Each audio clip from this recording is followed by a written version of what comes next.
की सखा बनने के लिए आपको हम बुला रहे हैं। आइए हमारे साथ एक किरदार निभाइए।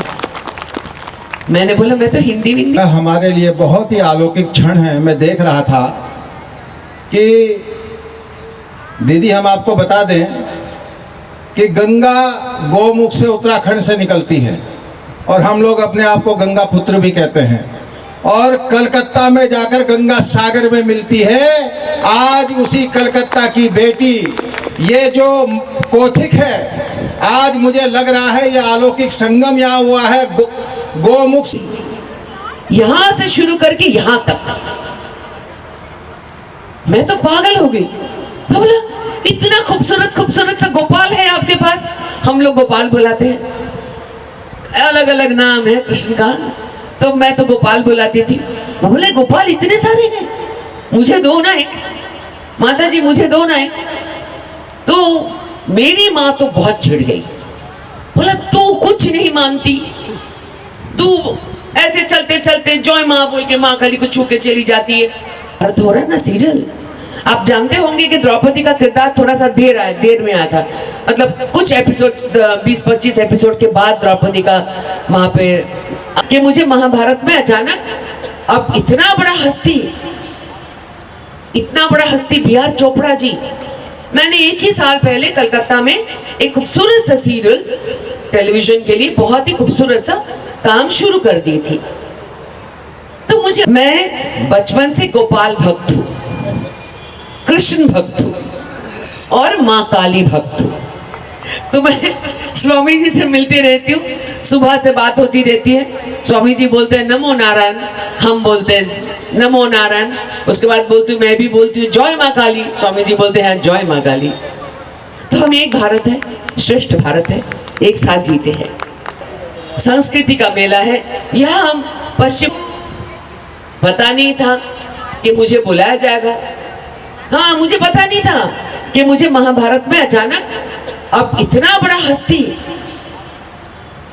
हस्ती बी.आर. चोपड़ा जी।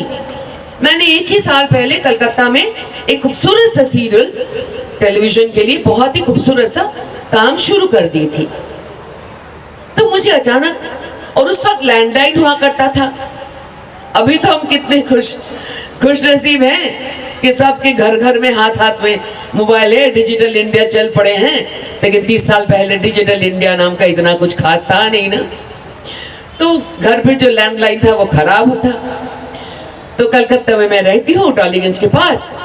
तो वहाँ घर पे एक इंसान आया, बोला कि आपको ज़रा हमसे मिलना है, आपसे मिलना है, एक ज़रूरी काम है। बॉम्बे से किसी ने आपको मतलब कोई आपको बुलाना चाहते हैं। मैंने बोला कौन? बोला बी.आर. चोपड़ा।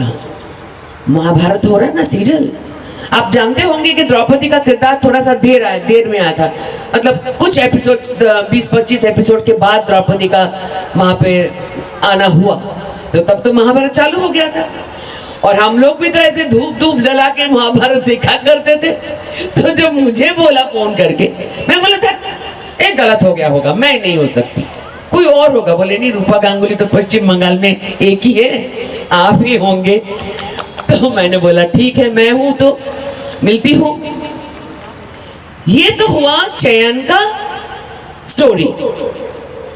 लेकिन क्या मैं आपको अगर आश्चर्य स्टोरी बताऊं, जो चयन का स्टोरी कहां से शुरू हुआ है। ये सिर्फ नहीं है कि मुझे बी.आर. चोपड़ा जी के टीम से बुलाया गया है।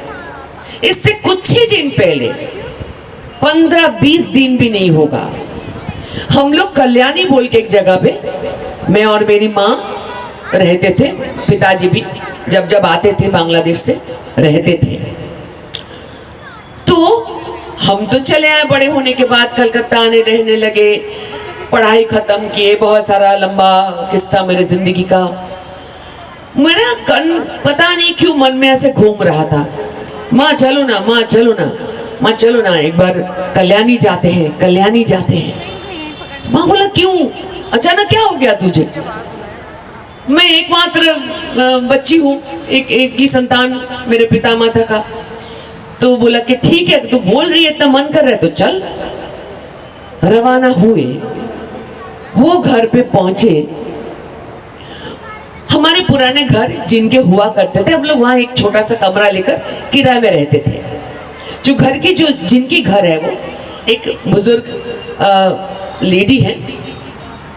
हम जब गए कल्याणी में, आप यकीन नहीं करोगे, उनके वो कमरे में जो हमेशा बंद पड़ा रहता था, हमको दिखता नहीं था, कृष्ण भगवान की मूर्ति यहां से शुरू करके यहां तक। मैं तो पागल हो गई। मैं बोला इतना खूबसूरत खूबसूरत सा गोपाल है आपके पास। हम लोग गोपाल बुलाते हैं, अलग अलग नाम है कृष्ण का, तो मैं तो गोपाल बुलाती थी। मैं बोले गोपाल इतने सारे हैं, मुझे दो ना एक, माता जी मुझे दो ना एक। तो मेरी माँ तो बहुत चिढ़ गई।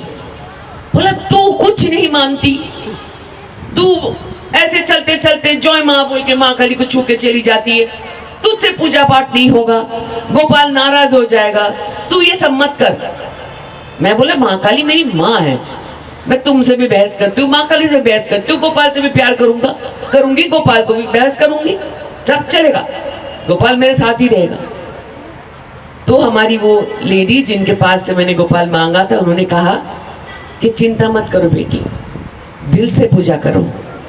अगर दिल से उन्होंने उनको अपने पास रख लिया, मन में अगर बिठा दिया, तो एक चॉकलेट खिला देना, एक छोटा सा चॉकलेट हर दिन उनको खिला देना, और गोपाल के पास दे के वो प्रसाद समझकर खा लेना। देखना गोपाल हमेशा आपके दिल दिमाग आपके साथ, आपके पास हमेशा रहेगा। 15-20 दिन हुए, मैं गोपाल को घर ले आई, और उसके बाद एक दिन अचानक कोई आता है, मुझे बोलता है कि कृष्ण का सखा, कृष्ण की सखा बनने के लिए आपको हम बुला रहे हैं, आइए हमारे साथ ये किरदार निभाइए। मैंने बोला मैं तो हिंदी विंदी नहीं जानती, बंगाली हूँ, कैसे कर लूँगी? बोला कर लेंगे, देखिए आइए। भगवान कृष्ण का आशीर्वाद से मैं सब कर पाई, जितना हो सके हमसे। शायद कुछ ठीक ठाक ही हुआ होगा, नहीं तो आप लोगों ने याद किया। और हाँ, हम इसी तरह हमारे लिए बहुत ही अलौकिक क्षण है। मैं देख रहा था कि दीदी हम आपको बता दें कि गंगा गौमुख से उत्तराखंड से निकलती है, और हम लोग अपने आप को गंगा पुत्र भी कहते हैं, और कलकत्ता में जाकर गंगा सागर में मिलती है। आज उसी कलकत्ता की बेटी, ये जो कोथिक है, आज मुझे लग रहा है ये अलौकिक संगम यहाँ हुआ है।